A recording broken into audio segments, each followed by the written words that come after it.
Stoicism 2000 సంవత్సరాల నుండి ఉన్న ఒక ఫిలాసఫీ. అప్పటి రాజుల దగ్గర నుండి ఇప్పటి వరల్డ్ లీడర్స్ వరకు ఎంతోమంది ఈ స్టాయిసిజంని ఫాలో అయ్యి చరిత్రని తిరగరాశారు. అసలు ఈ స్టాయిసిజం అంటే ఏంటి? దీన్ని ఫాలో అవ్వాలంటే దమ్ము ఉండాలా?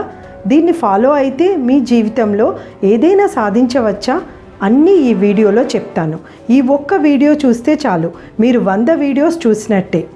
స్టాయిసిజం గురించి చెప్పాలంటే ఫస్ట్ ఆ నలుగురి గురించి చెప్పాలి. ఇంతకీ ఎవరా నలుగురు? మొదటి వ్యక్తి కథ.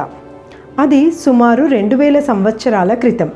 గ్రీస్ దేశంలో ఒక కుర్రవాడు పడవలో గొప్పగా వ్యాపారం చేసేవాడు.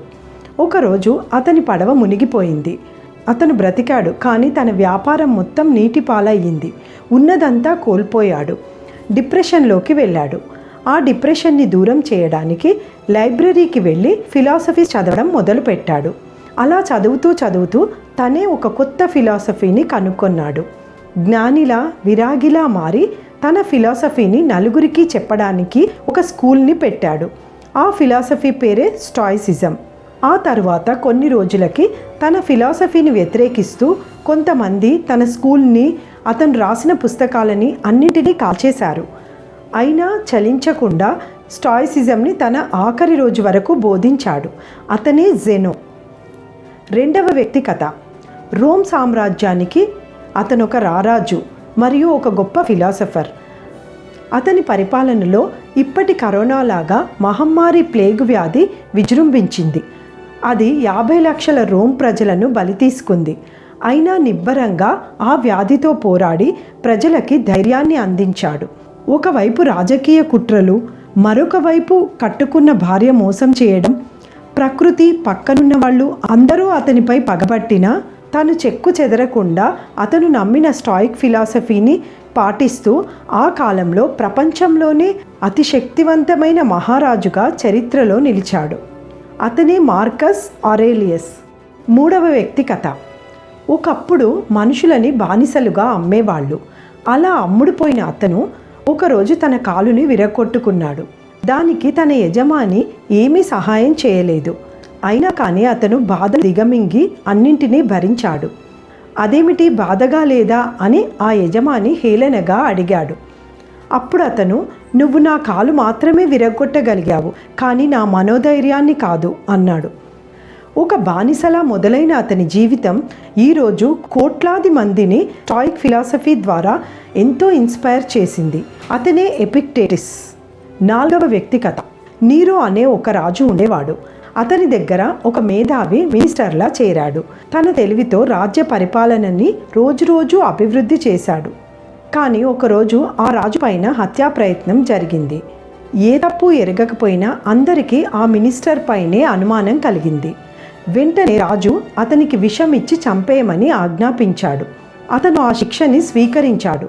తన ఆఖరి రోజు కూడా స్టూడెంట్తో కూర్చొని స్టాయిసిజంని బోధిస్తూనే ఉన్నాడు. అతను ఆ విషాన్ని తాగాడు.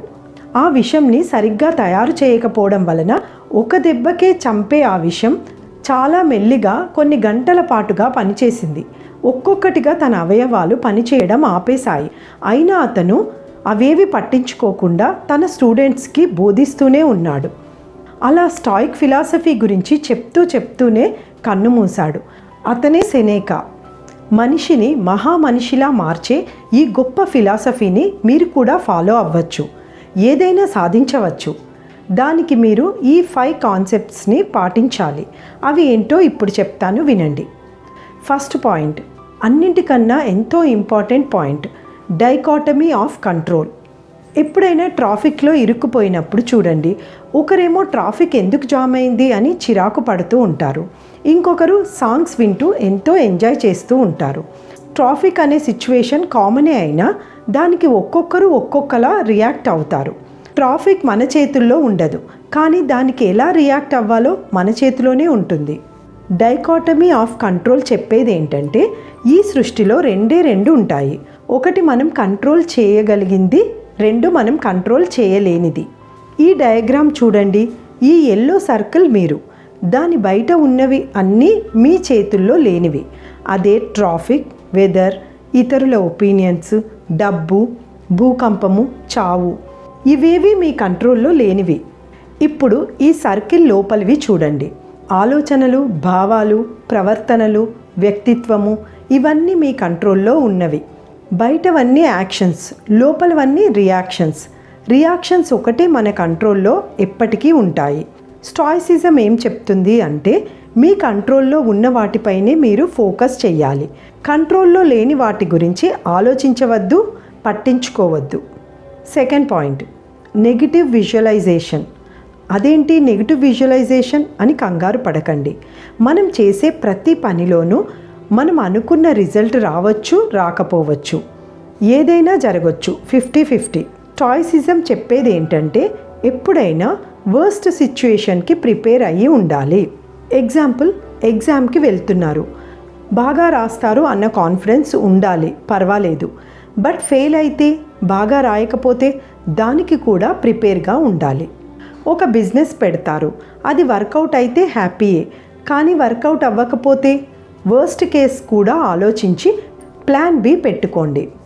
ఒక రకంగా ఇది నెగిటివ్ థింకింగ్లా అనిపించవచ్చు, కానీ ఇలా చేస్తే మీకు నిజంగా ఏదైనా నెగిటివ్ జరిగినా కూడా మీరు కృంగిపోకుండా, డిప్రెషన్ అవ్వకుండా ఉంటారు. ఎందుకంటే మీకు ప్లాన్ బి ఉంది కాబట్టి. థర్డ్ పాయింట్, అమర్ 40 అంటే నీ డెస్టినీని ప్రేమించు. మనకి లైఫ్లో ఎన్నో సిచ్యుయేషన్స్ వస్తాయి. ఎంతోమందిని కలుస్తూ ఉంటాము. కొంతమంది మనకు నచ్చొచ్చు, కొంతమంది నచ్చకపోవచ్చు. స్టాయిసిజం ఏం చెప్తుంది అంటే ఏది ఏమైనా లైఫ్లో అన్నింటినీ ప్రేమించు. మనుషులైనా, సిచ్యుయేషన్స్ అయినా, గుడ్ అయినా, బ్యాడ్ అయినా ఏదైనా యాక్సెప్ట్ చేసి దాన్ని ప్రేమించాలి. ప్రతిదీ ఒక కారణం కోసమే జరుగుతుంది. అది మనకి వెంటనే తెలియదు.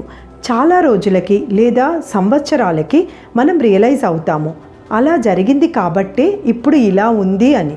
సో లైఫ్లో ఏది వెంటనే జడ్జి చేసి తిరస్కరించకూడదు. ఫోర్త్ పాయింట్, స్టాయిసిజం ఫాలో అయ్యే వాళ్ళకి ఈ 4 క్వాలిటీస్ ఖచ్చితంగా ఉండాలి. వీటిని కార్డినల్ వర్చ్యూస్ అంటారు. అంటే ముఖ్యమైన ధర్మాలు అని అర్థం. అవి కరేజ్, ధైర్యము, జస్టిస్, న్యాయం వైపు నిలబడడం, విజ్డమ్, ఇది కరెక్టు, ఇది రాంగు అని లాజికల్గా తెలుసుకోవడం, మోడరేషన్, దేనికి అతిగా రియాక్ట్ అవ్వకుండా అన్నింటికీ స్థితప్రజ్ఞతతో ఉండడం. Fifth point, present moment. ఒకసారి ఎపిక్టేటిస్ లంచ్ చేస్తూ ఏమన్నాడంటే, ఇప్పుడు గనక చావు వస్తే నేను చస్తాను, అదే రేపు వస్తే ఇప్పుడు లంచ్ని ఎంజాయ్ చేస్తాను, రేపు చస్తాను. అంటే స్టాయిసిజం ఫాలో అయ్యే వాళ్ళు రేపటి గురించి ఆలోచించరు. ఈరోజు ఈ మూమెంట్ మాత్రమే వాళ్ళకి ఇంపార్టెంట్, రేపటిది రేపు చూసుకోవచ్చు అనుకుంటారు. స్టాయిసిజంని ఫాలో అయ్యే వాళ్ళని స్టాయిక్స్ అంటారు. డిక్షనరీలో స్టాయిక్ అని చూస్తే చలనం లేని వాళ్ళు అని ఉంటుంది. అంటే వాళ్ళు లైఫ్ని ఎంజాయ్ చేయరు అని కాదు. వాళ్ళకి జీవితంలో ఏది ఎదురైనా కూడా, ఏమైనా కూడా అవేవి వాళ్ళని ఎఫెక్ట్ చేయలేవు. నిజానికి స్టాయిసిజం అనేది ఒక మహాసముద్రం. ఇది రాజులు పాటించిన ఫిలాసఫీ. అందులోని ముఖ్యమైన పాయింట్స్ అన్నీ ఈ వీడియోలో చెప్పాను. ఇవి పాటించే దమ్ము గనక మీకు ఉంటే మీరు ప్రపంచాన్ని ఏలగలరు, జీవితంలో ఏదైనా సాధించగలరు. మీకు మేము మంచి కంటెంట్ ఇంట్రెస్టింగ్గా అందివ్వడానికి నేను మా టీం ఎంతో కృషి చేస్తున్నాం. మీకు గనక నచ్చితే మీరు మా కోసం మా వీడియోస్ని నలుగురికి షేర్ చేయండి, లైక్ చేయండి. ఈ వీడియోలో ఏ పాయింట్ నచ్చిందో కామెంట్స్లో పెట్టండి. అలాగే మీకు ఏ టాపిక్స్ పైన వీడియోస్ కావాలో కామెంట్స్లో పెట్టండి.